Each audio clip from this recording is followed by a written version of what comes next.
Olá, vocês estão ouvindo Outras Mamas. Eu sou a Thaís Goldcorn.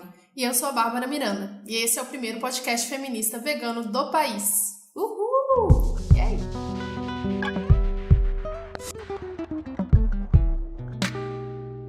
Respeitar em outros animais o princípio da vida que, da mesma forma que o próprio ser humano eles receberam das mãos da natureza, é um crime tão horripilante contra a sociedade? Essa frase foi dita pelo John Oswald no The Cry of Nature, O Choro da Natureza, em 1791. O John Oswald foi um revolucionário político escocês, contemporâneo de Rousseau, um filósofo francês bem famoso, acho que vocês já escutaram falar sobre ele. E os dois acreditavam que a sociedade moderna estava em conflito com a natureza humana. E apesar dessa citação linda de um livro escrito por um homem, a gente já ter começado a falar sobre dois homens, hoje a gente vai focar nas mulheres na história, principalmente na literatura, e o quanto elas foram silenciadas e o quanto a gente pouco lê e pouco foi publicado esses textos. E mais especificamente vamos falar dos textos feministas vegetarianos nesse episódio e nesse capítulo. Sim. Que a Carol vai falar e entender o porquê que aconteceu e de que forma aconteceu esse silenciamento. Quem aí consegue dizer fácil o nome de uma autora famosa da época do romantismo, do século XIX? Aí, alguém sabe? Eu realmente não consigo. Antes de ler esse capítulo, eu acho que eu não conseguiria dizer ninguém. Até se é engraçado a gente pensar isso, porque mesmo se a gente souber, não são os primeiros nomes que vêm na nossa cabeça. Sim. Né? Por que será, né, que a gente lembra tanto de... Porque essa nossa lembrança dessa literatura lá, antiga, vem da escola, né? Primeiro lugar que a gente tem contato com ela. E aí eu não me lembro também de a gente estudar mulheres. Nem um pouco. Não lembro nem de nos livros de história, se não era mulher de alguém ou alguma princesa, não lembro o nome de mulher nenhuma, na verdade. Mesmo assim, quem? Só as rainhas Elizabeths. Só as doidas. Sempre uma doida, né?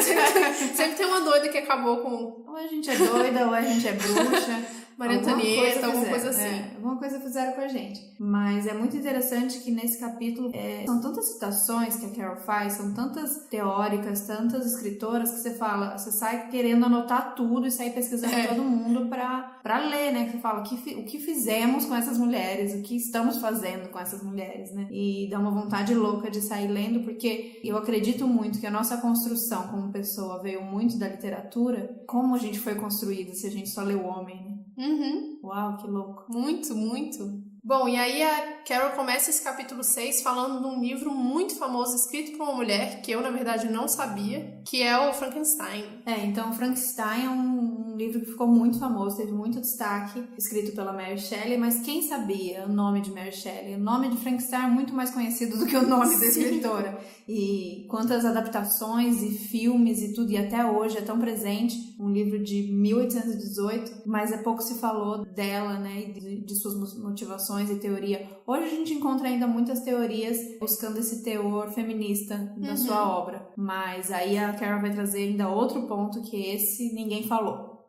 Que é a questão do vegetarianismo. E vamos explicar um pouco mais. Eu não li o livro, mas eu vi os filmes. E realmente não me atentei a essas questões. Um, porque eu não sabia que ela era mulher, quem escreveu o livro. E dois, porque não se fala da questão vegetariana, que é muito presente no livro também. Eu acho que ela coloca essas personagens, é uma crítica, porque as personagens mulheres são todas muito...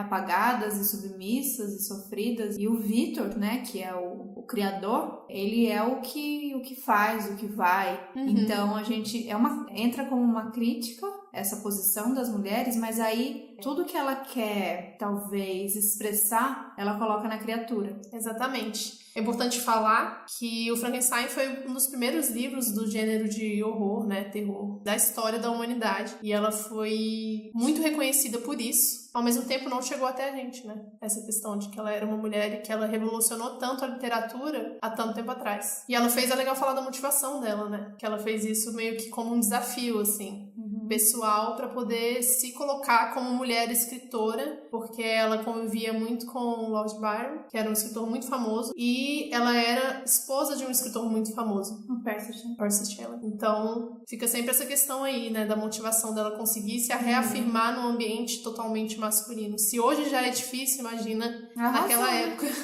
Fez um livro demais. Eu fico aí gritando.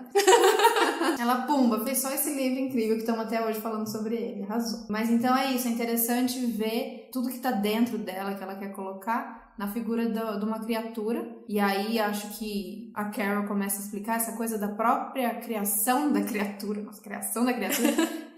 do desmembramento, né? Dos partes de animais que a gente não sabe se são pedaços humanos, não humanos, mas do caminho contrário, né? Como é que fala isso? Remembramento, ó, pra formação da criatura. Ela fala que o próprio ambiente onde o monstro do Frankenstein, na verdade, porque o nome dele não é Frankenstein, o nome Frankenstein é do Victor, é o sobrenome do criador do Frankenstein. E ele fala sempre a criatura no livro. O ambiente de criação da criatura, ele é baseado no matadouro, é muito semelhante a uma matadouro, porque ele pega parte de outros animais ou seres humanos, não fica bem claro isso, para poder construir esse monstro que seria uma nova forma de vida, e ele é vegetariano. E aí entram várias crises, né? Como, por exemplo, uma companheira para a criatura, e aí entra o lado, talvez, emocional de uma criação, né? É isso que ela vai criticar também. O Victor programou tudo para ser uma coisa exata, uma coisa que ele teria o controle, e aí ele não esperava por essa parte de sentimento e aí envolver uma companheira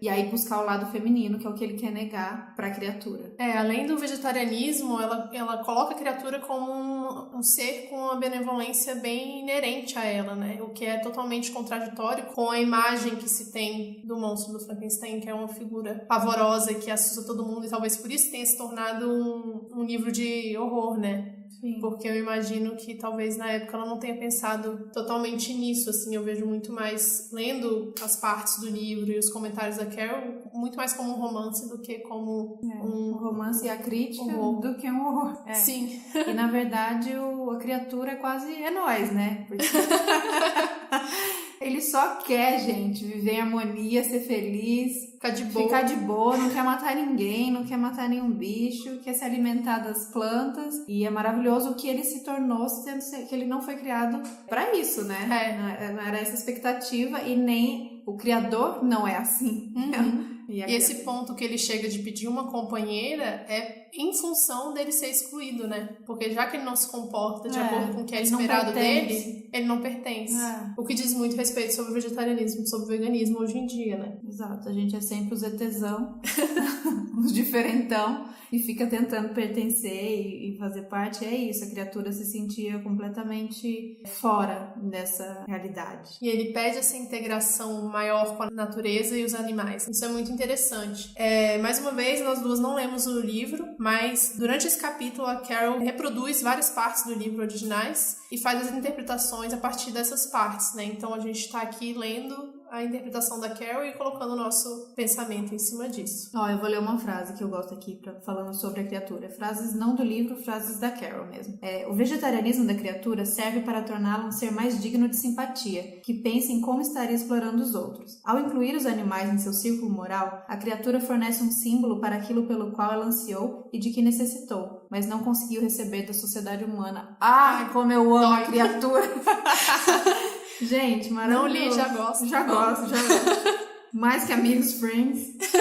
Não, porque é isso. E aí, isso explica um monte de coisa que a gente fala em relação a como que a gente entende que uma pessoa que já sofre algum tipo de opressão consiga ampliar também esse círculo e olhar pelos animais. É o que a gente fala de mulheres, é o que a gente fala de negros, é o que a gente fala de qualquer pessoa que sofra um tipo de opressão, como a criatura se sentiu excluída, diferente, menosprezada, mal interpretada, e aí, de repente, olha para outro lado e fala, olha, como é que eu vou fazer isso que estão fazendo comigo com outros seres também? Não vou, não. E é mais ou menos essa a ideia de todo o livro e do que a gente acredita muito também. Exatamente. Eu acho bem interessante que a Carol coloca que antes de Rousseau e desses outros filósofos, o movimento vegetariano era completamente radical. É tudo ou nada, a gente não pode ferir os animais por questões morais e éticas que diziam que o ser humano não pode comer carne porque é errado e ponto, basicamente isso. Mas a Mary, ela vem com essa história apresentando uma criatura nova, com uma ideia mais romântica e a manifestação de simpatia e empatia pelos animais, né? Então não é só moralmente errado você comer porque é moralmente errado você matar outro animal, mas porque você, além disso, acha que aquele animal merece viver bem assim como você. Eu acho legal também, então, pegando por esse lado lado de que uma obra dessa, tão incrível, e como ela foi, no caso do Frankenstein, não silenciada, mas ela foi esvaziada, talvez, e transformada numa outra coisa. Quando ela fala dessa palavra, parece de igreja, né? Que ela usa uma palavra vegetariana, a palavra feminista. Quando ela fala a palavra vegetariana feminista, por que é tão mais silenciada? Porque a gente já se acha escritora, desculpa, escritora vegetariana feminista. Não, elas foram silenciadas duplamente. Elas foram silenciadas por serem mulheres, então foram silenciadas pelo patriarcado, e aí elas foram silenciadas as vegetarianas, silenciadas pelas próprias feministas, porque quando ele conseguia algum espaço, por exemplo, ela cita muito das sufragistas e tal, leu todo um texto, como foi no caso desse do Frankenstein, todo um texto sobre feminismo e vegetarianismo, e aí aquilo foi passado só como uma obra feminista, e obras que tinham o vegetarianismo como uma coisa forte, e que simplesmente foram omitidas para falar só sobre o feminismo. Eu acho esse ponto interessante pra gente até usar isso como uma análise, uma autoanálise de todo o movimento. E isso é muito interessante quando a gente pensa nas feministas que excluem feministas negras, ou nas feministas que excluem mães indígenas, ou coisas do tipo. É interessante a gente olhar pra dentro do que a gente tá lutando e ver se a gente tá realmente olhando pra todos os lados, ou se a gente tá olhando só pro nosso. Se a gente não tá excluindo ninguém, eu tô lutando, então isso já me faz uma pessoa, né, incrível, maravilhosa, e ponto. A gente tem que sempre fazer autocrítica na nossa luta, no nosso movimento, porque a todo momento a gente pode estar omitindo ou silenciando alguém. Não é porque a gente é oprimida que a gente não pode estar oprimindo também. Sim, a gente tem que lembrar que a opressão ela tem várias dimensões, né? E tá aí que a gente sempre fala, tem que fazer o recorte social. Você tem que tentar olhar para todos os lados. Não é tão difícil quanto a gente pensa. E aí, nesses momentos aqui, eu não sei que parte que tá, mas é nesse momento do silenciamento que a Carol fala uma frase que eu amo, inclusive já compartilhei, que é pra gente sempre, sempre, sempre lembrar desse mantra. Qualquer atividade que se opõe ao costume predominante exige inovação, persistência e motivação. É isso. Essas mulheres, elas estavam lutando por duas coisas que estavam tentando quebrar totalmente com o modelo que já estava vigente. Então você quer falar de feminismo para uma sociedade patriarcal e você quer falar de vegetarianismo para uma sociedade carnista. Não vai ser fácil. Se não era para elas, gente. Pra gente tá mais fácil, mas assim, óbvio que continua difícil. A gente evoluiu, mas, né? Ainda tem não superamos. Evoluímos, mas não superamos. Imagina essas mulheres que a gente tá falando de século XIX ou antes. Gente, Anna como é que não posso errar esse nome? Esse nome é maravilhoso. Anna Kingsford. Vocês conhecem Anna Kingsford? Você conhecia? Não conhecia antes de ler esse livro, não. Eu li sobre ela, a Carol fala sobre ela, mas a Carol fala de tanta gente que não dá. Não dá. É pior que novela do Manuel Carlos. Você não consegue saber quem é quem, porque ela é muito, né? Conhece tudo, conhece todo mundo, tem muito nome, muita citação. E eu lembro dela ter contado a história da Ana, mas não fixei o nome. E aí, essa semana, alguma seguidora me perguntou, você conhece a Anna Kingsford? Eu falei, tá aqui no Insta? Não sei, não conheço.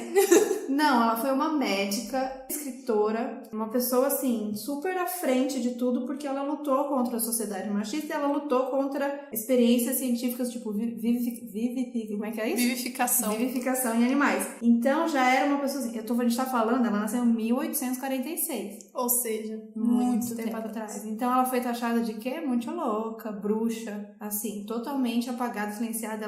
Algumas pessoas consideram ela a mãe do vegetarianismo. Então vamos lá, Google do dia, Anna Kingsford.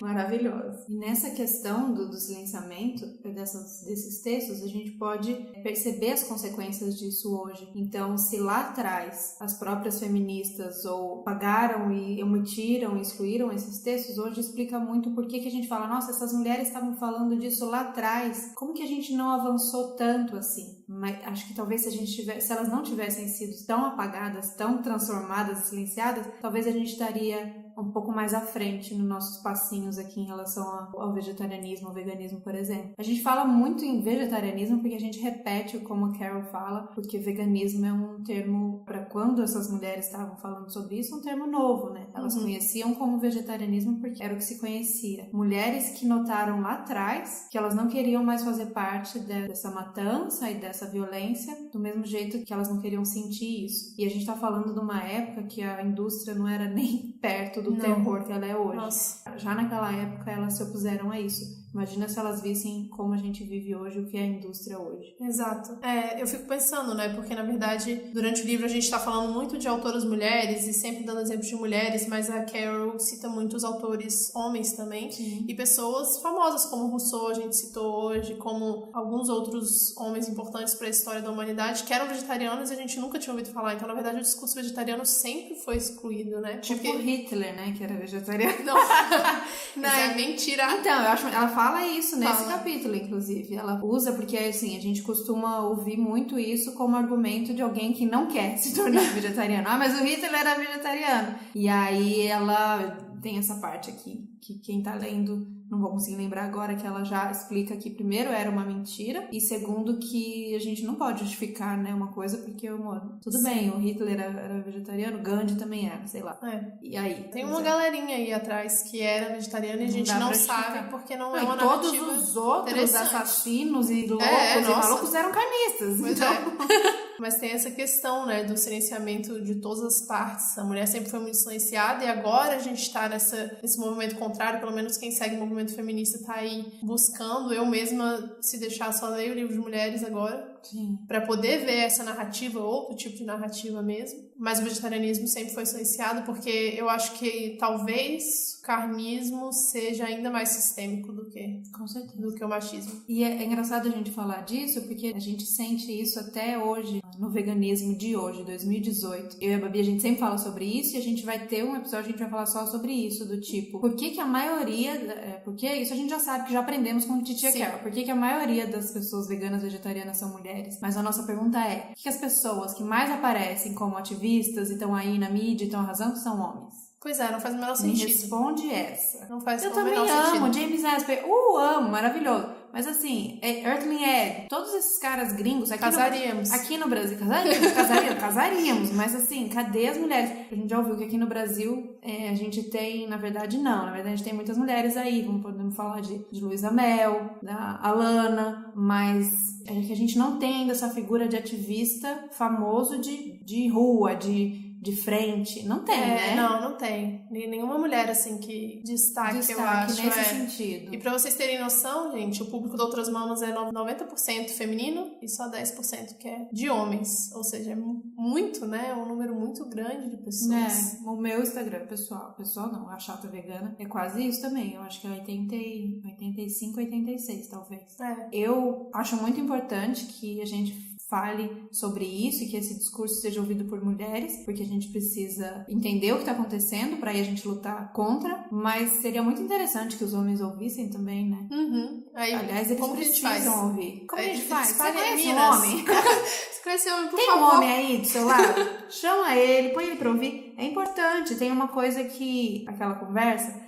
Mas as feministas nem querem. É feminismo para mulheres. Os espaços são para as mulheres. A gente odeia homem, a gente quer excluir homem. Tem uma coisa de lugar de fala, tem uma coisa de... A gente precisa de espaços só nossos, porque a gente não tem espaço. Sim. Mas a gente quer sim que vocês leiam sobre feminismo, que vocês escutem sobre feminismo, que vocês leiam mulheres, que vocês estejam nesses ambientes também. E deem voz às mulheres. Exato. O final é todo mundo se unir, no final das contas, né? É todo mundo conseguir trabalhar junto, não é pra separar, é pra todo mundo, pelo menos no meu ideal de mundo perfeito, todo mundo vivendo junto em harmonia. Sim. Mas a gente tá criando aqui um espaço pra gente falar sobre as experiências das mulheres. Gente, é muito E é bom, importante ouvir, né? É importante que os homens ouçam e saibam o máximo de coisa possível que a gente pode compartilhar. Só ler, só ouvir. Gente, eu fico pensando, só de poder compartilhar, por exemplo, que era uma coisa que não se compartilhava antes, o funcionamento do meu corpo básico, menstruação, que acontece todo mês, com meu companheiro, que é uma coisa que nossas mães, nossas avós não fizeram. Sim. Isso já é uma evolução tremenda, sabe? Isso faz ele entender muito melhor como eu me comporto. Não que eu mude completamente de um dia pro outro em função disso. Mas assim, tem uma situação, tem um ritmo, e eu acredito que os homens também tenham, talvez eles só estejam mais distantes da natureza biológica deles do que a gente. Pra gente é mais fácil, quer dizer, a gente tá Nossa, completamente mais marcada, né? A gente tá completamente afastada disso, mas estamos aí, né? As mulheres tentando retomar esse controle, essa ligação com o nosso corpo e com a natureza, mas eu acho que com certeza eles também têm o sagrado masculino. O sagrado masculino. Outro dia eu tava até procurando questão de, tipo, o período fértil do homem, sabe? Porque gente, será que tem isso? Então, eu tava conversando com a minha irmã é doula, linda, maravilhosa, faz um puta trabalho, e ela tava prestando atenção no ritmo das mulheres de terem filho, né, e a periodicidade de terem filhos, assim, que ela acha que a mulher tem um período no ano, assim, que ela seja mais fértil do que nos outros períodos, né, não que a gente não só uma questão de mês. E todo mês a gente tem um período fértil, que na verdade nossos dias de fertilidade mesmo duram 24 horas, sabe? É muito rápido. É muito rápido. A gente tem um período fértil porque é meio que pro corpo segurar e falar, nesses 3 dias aqui, ó, ele vai dar uma segurada no esperma, mas pode ser que ele solte, porque não é tão rápido assim. Gente, é mó difícil engravidar e as pessoas engravidam. As pessoas engravidam, eu fico impressionada. É uma ciência muito louca. Mas... E aí ela começou a prestar atenção nisso, assim, no ritmo do ano tem que também. A mulher tem que estar nesse momento e o homem, talvez, então, também tem que estar nesse momento ao mesmo tempo. Pois é. E aí eu fiquei pesquisando, tipo, eu fui pesquisar isso outro dia que eu tava conversando com o Vitor sobre isso, né? Tipo, quão fácil é pra algumas pessoas engravidar e quão difícil é pra outras. Óbvio, tem vários fatores psicológicos aí. Eu achei estudos que dizem que, sei lá, tipo, na primavera e no verão os homens são mais férteis do que no inverno. É, tipo, umas coisas muito loucas, assim. Talvez seja verdade. E eu li uma matéria hoje que as mulheres vegetarianas, veganas, são mais férteis, têm mais facilidade de engravidar. Saiu uma pesquisa. Ixi, não consigo citar a fonte agora. Ops, o quê? Ops, engravidei? Não tô grávida, gente. Mas é que nem eu falei, meu ciclo é reloginho. Pra mim é muito fácil, eu acho. Saber e controlar. Vamos falar um dia só sobre sagrado feminino, sobre ciclo, sobre lua. Vamos chamar alguém. Se alguém eu acho legal. Se tiverem alguma sugestão, eu também adoro. Amo. Acho que vocês gostam também. Aí vocês sugerem alguém pra gente chamar pra falar, porque eu sou só uma admiradora tentando aqui entender meu corpo, mas não, acho que seria legal alguém. Eu conheço muita gente em Brasília, mas pode ser, mas não, tem muita gente legal aqui.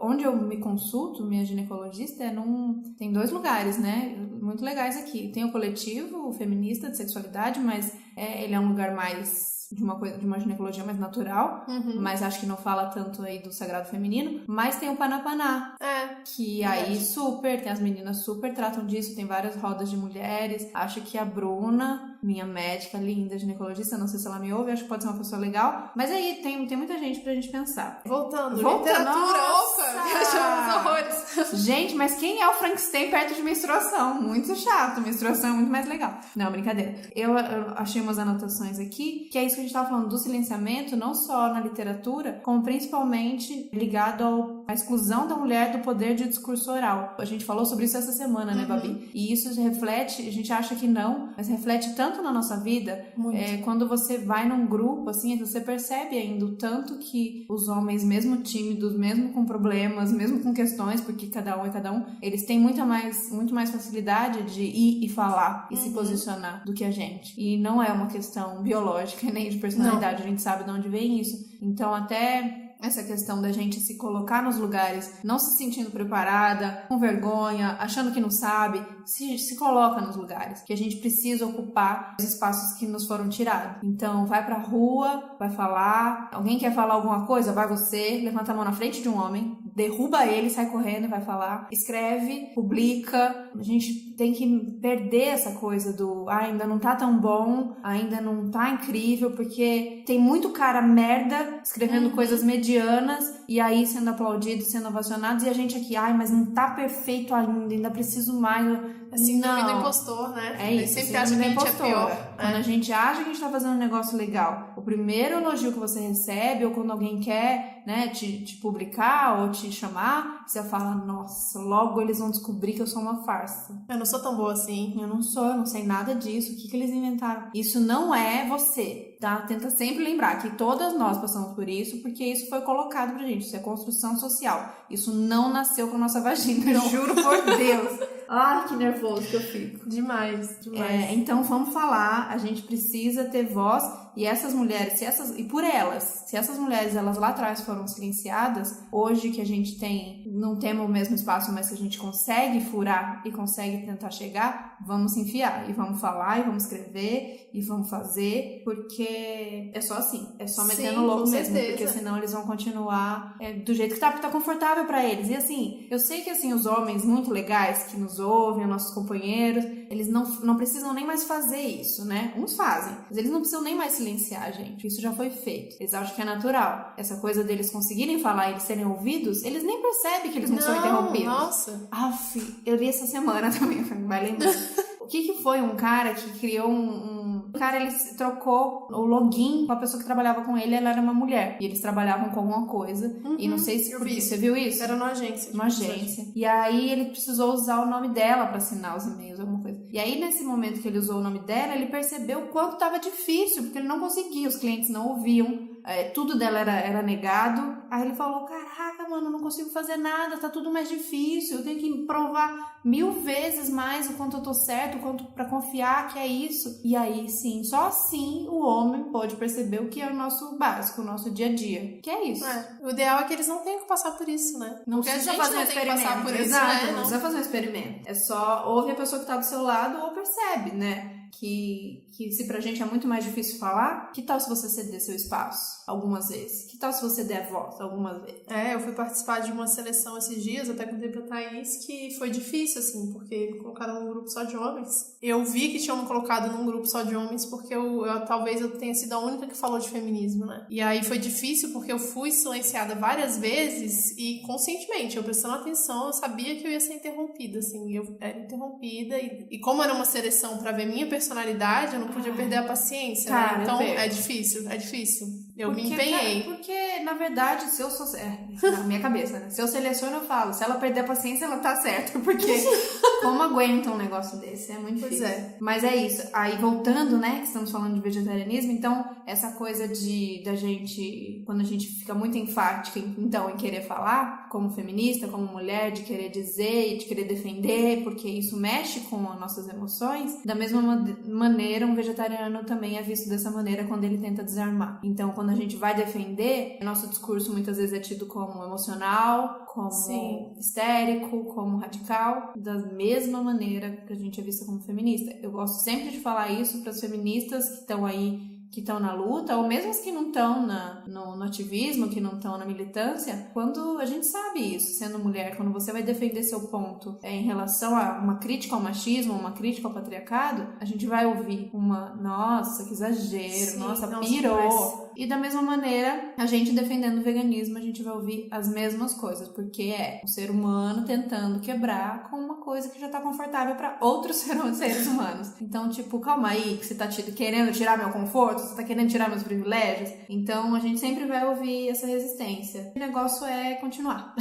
Só continua. Segue o baile, porque não tem muito o que fazer além de continuar e tentar falar. O legal falar. É a gente sempre refletir sobre o nosso discurso e da maneira que a gente tá falando. Nesses meus 2 anos e meio, quase agora, 2 anos e alguma coisa de veganismo, eu percebi o quanto eu já mudei o meu discurso. Nossa, e a gente tem que ir se adaptando, né? Às vezes você percebe que uma coisa não dá certo, aí você tenta de outra maneira, dependendo do ambiente que você tá, dependendo com quem você tá falando. É quase que uma estratégia, né? Então, você vai testando a metodologia, vai vendo onde vai funcionando, onde não tá funcionando e vai mudando ao longo do período, assim. Bom, a gente não vai estender muito esse capítulo, na verdade, porque a gente não leu Frankenstein. A gente tá passando aqui as percepções da Carol. E ela cita várias outras obras, vários outros exemplos na literatura que referem à literatura sobre a carne, à literatura sobre o vegetarianismo. Depois disso, ela entra no capítulo 7, que chama O Feminismo, a Grande Guerra e o Vegetarianismo Moderno. Boring.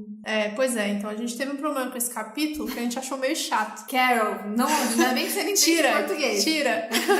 Não, é tipo assim, nossa, é linda, tá tudo certo, maravilhosa. Mas, gente, é um livro muito, muito grande. Outro dia também falei sobre isso. Quem é a sua maior inspiração? Quem é você? Quem é a sua ídola? Eu falei da Carol. E aí a pessoa perguntou, você concorda com tudo que ela fala? Deu, graças a Deus que não.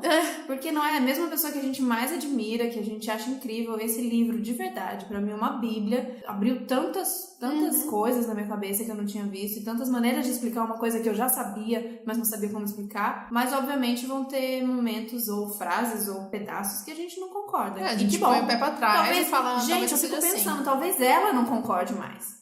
Pois ela escreveu esse livro nos anos 70, né? A gente muda. Eu escrevi um blog 6 meses atrás, já não concordo com mentira, ainda não concordo com ele. Mas tem coisa que fala, nossa, eu que escrevi isso desse jeito. Que bom que a gente vai mudando. E a gente que já tem essa visão mais aberta, né? Que a gente já mudou. Mais crítica ao mesmo tempo, mais crítica, a gente já mudou. A gente comia carne, a gente já virou vegana, a gente já pensou de um jeito, já mudou, a gente tá aberta a mudar. Então que bom que a gente tá aberta a mudar. Mas o capítulo 7, basicamente, ela resume como que é o comportamento dentro da guerra, né? Fazendo esse paralelo da violência dentro da guerra com a violência com os animais, basicamente. Então é muito da questão de várias pessoas que se tornaram vegetarianas depois de ter ido pra guerra, porque via sempre os corpos mortos e conseguia relacionar isso aos animais, e pessoas que resolveram mudar exatamente por conta disso. Aquela frase, né? Cadáveres são cadáveres. Sim, gente, exatamente. Eu acho, na verdade, não é essa parte que a gente não gosta, tá? A gente tá fazendo recorte de uma coisa que é isso. Essa parte tem todo sentido. Então, imagina uma pessoa, isso não acontece, isso é história, isso foi visto em vários momentos. Teve que lidar com muito sangue, com muita tripa saindo, com muita carne aberta. E aí chegar em casa e comer um bifão sangrento, era difícil não associar, porque, né? São a mesma coisa. Corpo é corpo, cadáver é cadáver. Então essa parte é muito interessante de pensar. E muita coisa refletindo em relação aos atos que são, teoricamente, né, na teoria, como é visto pela sociedade, inerentemente masculinos, de violência, de comportamento agressivo. Então ela fala muito dessa rejeição que surgiu a partir da guerra, de pessoas que foram buscar paz e unificação e um mundo mais justo e mais empático com todos os seres pós-guerra, por ter visto que ali era o pior que a humanidade poderia oferecer. Exato. Se eu me posiciono contra isso, contra a guerra, contra a violência, contra banho de sangue, eu me posiciono contra isso para todos. E isso inclui os animais. E aí é legal que tem essa frase do Henselt, né, que você selecionou. Se o homem mata as raças inferiores para ter comida ou por esporte, ele estará disposto a matar sua própria raça por hostilidade. Não é esse banho de sangue ou aquele banho de sangue que precisa parar, mas todos os banhos de sangue sem necessidade. Essa frase é linda, representa tudo que a gente acredita, tudo que a gente pensa. E exemplifica muito esse capítulo que fala de guerra, que é se você não consegue respeitar o próximo, basicamente isso, né? Como, assim, o próximo, a natureza, os animais, como que você vai respeitar o próprio ser humano que tá ali do seu lado? Qualquer coisa vale. Aqui eu acho legal fazer um destaque, que esse finalzinho ele fala, mas todos os banhos de sangue sem necessidade. Acho importante porque muitas vezes ainda vem aquele argumento de tipo, mas animais sempre matam animais. Isso é a natureza, né? Pensa se um leão tem dó. Eu tô voltando lá na aula 1 de veganismo, porque mas é recorrente, essas coisas sempre vêm. Então é isso, os banhos de sangue sem necessidade. E hoje a gente sabe que matar animais pra comer é desnecessário. Então deixa o leão matar, continua sendo linda, a natureza é linda. A gente que é feio. E o leão não mata sem necessidade, né? Exato, o negócio é a necessidade. É necessidade, a gente não... Vamos repetir, a gente não precisa de carne, não precisa. E do jeito que a gente faz, além de tudo. Estamos falando aqui... você tem uma parte que ela fala disso, sobre as questões de alguma... E aí eu gosto de falar, algumas pessoas que justificam assim, eu não posso, por exemplo, parar de comer queijo, porque eu sou mineira, minha família é mineira, isso me traz uma memória afetiva da minha família, isso é dos meus ancestrais, e aí eu preciso comer queijo. E ela falou sobre racismo, de muitos homens negros justificando que por tantos anos de sofrimento, de silenciamento, que eles precisavam comer tripas e comidas de bicho, porque isso era a comida dos seus ancestrais, e eles precisavam reforçar isso. Então ela fala 2 pontos. Primeiro, nem é a mesma carne que você come dos seus ancestrais. Uma carne totalmente desmembrada, totalmente outra coisa. Diferente. Então a primeira coisa é esse. Segundo por que os ancestrais negros comiam as tripas e o pé e o, né? É uma coisa da tradição negra tradição que vem lá da África, ou é uma coisa que foi construída aqui dentro da sociedade ocidental, com a escravidão e etc? Isso é mais um ponto a se pensar. Então, aí trazendo para os mineiros... Os mineiros, maravilhosos. A gente tem que ter sempre... Comida, sim, é memória afetiva. Comida, sim, é família, ancestralidade. Mas a gente tem que tentar transformar ela numa coisa bonita. E numa coisa que mantenha o sentimento, mas que tire a a dor, tire o sofrimento. Sim. Uma coisa que eu escuto com frequência é que cultura é cultura e é muito difícil de mudar, mas na verdade não é. A cultura ela muda todo dia, né? Todo dia. A gente que bom que ela muda. Que bom que ela muda. Assim como a gente muda, a cultura também muda e não tem problema. A gente tem umas coisas que só tem em museu, sabe? A gente quer que essas coisas fiquem só no museu. Olha só, 200 anos atrás o pessoal comia queijo, agora não come mais, tá tudo bem. Ai, será que vai ficar no memória? Museu, a pessoa comendo queijo? Não, a foto lá? Igual eu vi na África do Sul, no Museu do Apartheid, aqueles bancos horríveis, que é bancos para banco de sentar mesmo na praça, bancos para branco, bancos para preto. Pois é, sabe? Tem umas coisas que a gente pode levar pro museu, não precisa continuar fazendo. Deixa na fotografia. Museu Mineiro, gostei. Bom, e aí, peguem aí o caderninho, celular, pra anotar. Dicas. Momento dicas. Cara, a gente precisa ter um nome pra esse quadro. A gente não tem nomes de quadros. Verdade. Porque tem um podcast que tem esse momento, tem nome. Vamos inventar. Como que é no Mamilos? Não lembro mais. Bom, enfim, a gente precisa de um nome pra esse momento que dá umas dicas de... Pode ser livro, pode ser série, pode ser qualquer coisa. Comida, blog, mas hoje a gente vai falar de uns livros. São os livros que, na verdade, a gente tá lendo ou já leu, que tem a ver com feminismo ou veganismo e que a gente é completamente apaixonado e quer dizer pra vocês, recomendar aí. Muito. Acho que todos aí rendem muito assunto e que tem tudo a ver com o que a gente fala aqui. O primeiro que eu quero indicar é A Guerra Não Tem Nome de Mulher, da Svetlana Alexievich. Não sei se é assim que fala, mas é porque ela é russa. E ela fala sobre a Segunda Guerra Mundial da perspectiva das mulheres. E aí ela fala principalmente das mulheres que participaram da guerra, que é um imaginário que a gente não tem, de mulheres que participaram da guerra fora do papel de enfermeira. A gente tá falando de mulheres que pegaram fuzil, foram pra tanque, foram ali pro front pra lutar contra os alemães. E muitas referências à carne, muitas referências a pessoas que viram ali naquele momento contraditório de ver uma pessoa morta e comparar com um animal morto. Muitas referências ao machismo de forma de quantas mulheres se sentiram desvalorizadas no meio desse processo, quantas mulheres gostariam de ter sido reconhecidas pelo papel que elas tiveram na guerra, e uma perspectiva muito mais sensível da guerra, porque a ideia que a gente tem da guerra, essa ideia muito heróica, né, que é passada através dos filmes, das séries, dos livros, é sempre uma visão muito masculina, de uma coisa muito positiva que teve que acontecer porque teve que acontecer. E ela vem com essas entrevistas, na verdade o livro é uma grande série de entrevistas que ela faz com as mulheres, com essa perspectiva um pouco mais sutil de talvez não tivesse que ser assim. Tem essa perspectiva aqui que é um pouco diferente, fala dos romances que aconteceram durante a guerra, fala da sensibilidade que elas tiveram, de algumas mulheres percebendo quanto que na verdade os inimigos dela eram tão iguais às pessoas que ela tinha que cuidar, que eram da mesma nacionalidade que elas. Então, é um livro muito sensível. Chorei algumas vezes. Me emocionei bastante. E vale a pena. Bem legal. O segundo livro é O Caliban e a Bruxa, da Silvia Federici. Eu acho que ela é italiana, é uma historiadora italiana. E ela fala sobre a dominância masculina sobre a mulher desde a época do feudalismo. Muito interessante também. Ainda não terminei de ler, mas uma descoberta incrível, porque é uma perspectiva feminina da história que a gente, como eu e a Thaís falamos hoje mais cedo, é uma coisa que a gente não aprendeu na escola. E eu acho que todo mundo deveria ter. E ainda fala muito do capitalismo, da lógica que foi se construindo e como que a mulher foi se tornando refém. Em que momento a gente deixou isso acontecer? Exatamente. Essa é a pergunta. Em que momento a gente deixou isso acontecer? A gente é tão foda, como a gente deixou isso acontecer? Os caras que não lavam nem o pinto. E o último que eu vou indicar é O Útero ao Tamanho de um Punho, que é da Angélica Freitas. É um livro de poesias, poemas. É muito feminista o livro, basicamente, mas tem um específico que fala sobre carne, que é muito interessante, é muito profundo, é muito visceral a forma como ela escreve, então você se reconhece em todos os poemas. E ela fala, em um deles, os churrascos são de Marte, as saladas são de Vênus, que é basicamente o resumo da política sexual da carne. Então eu gosto muito, recomendo muito esse livro. Eu vou falar de um livro de uma brasileira, que é a Daniela Rosendo, maravilhosa, que é o livro Sensível ao Cuidado. Esse livro vai falar de ecofeminismo. Eu acho que tudo que a gente... É difícil a gente falar em vertentes, né? Porque são tantas e a gente que mistura veganismo com feminismo, às vezes fica difícil a gente se categorizar.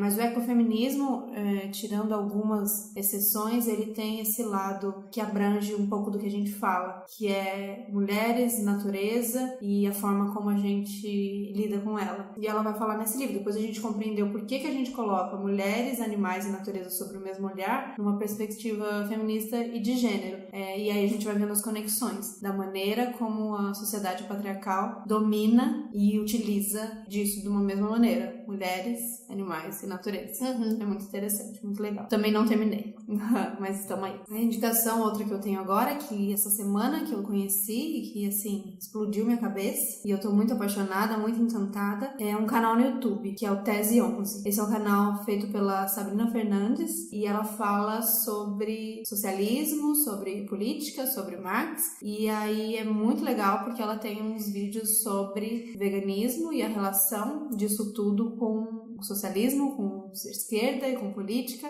O ecofeminismo, né? O ecofeminismo. Então é muito legal porque a Sabrina, ela é tipo uma enciclopédia, assim, é muito assustador.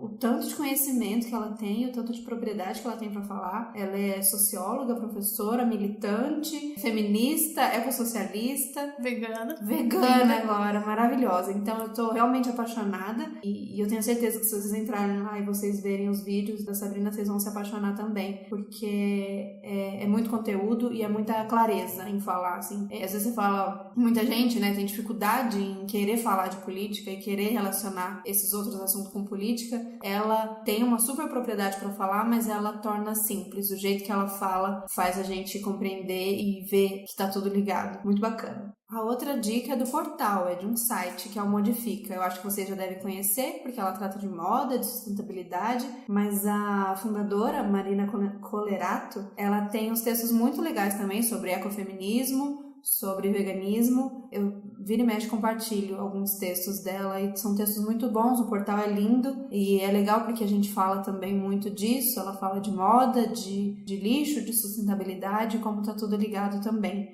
São textos simples e também muito interessantes pra gente começar em certos assuntos. Ela também cita muita gente legal, pra partir daí a gente continuar nas buscas e nas leituras. Foi? Temos? Mais um episódio. Aê! Gente, tá quase acabando a o parte livro. De dicas. Quero sempre dar dicas. Eu acho que a gente pode fazer. E aí vocês podem dar dicas pra gente também. Que a gente coloca, assim, com certeza. Então tá, gente, é isso. Esse episódio fica por aqui. E o livro tá acabando. O livro tá acabando, meu Deus. Ai, meu Deus. Bom, espero que vocês estejam gostando, que vocês estejam aí ou juntos com a gente na leitura, ou segurando todas as informações para quando ler já tá um pouco mais familiarizado com o livro. E é isso, conta pra gente o que vocês estão achando. Sim. Gente, e o podcast não vai acabar com o livro, tá? Ah, não vai acabar. Tem gente que perguntou isso pra gente. Não vai acabar. Não pode acabar. Não deixa acabar. Não deixa morrer. Divulga, compartilha. Já a gente tem mais novidades aí. E vamos continuar aí com o trabalho. É isso aí. Até o próximo. Até o próximo. Tchau, tchau.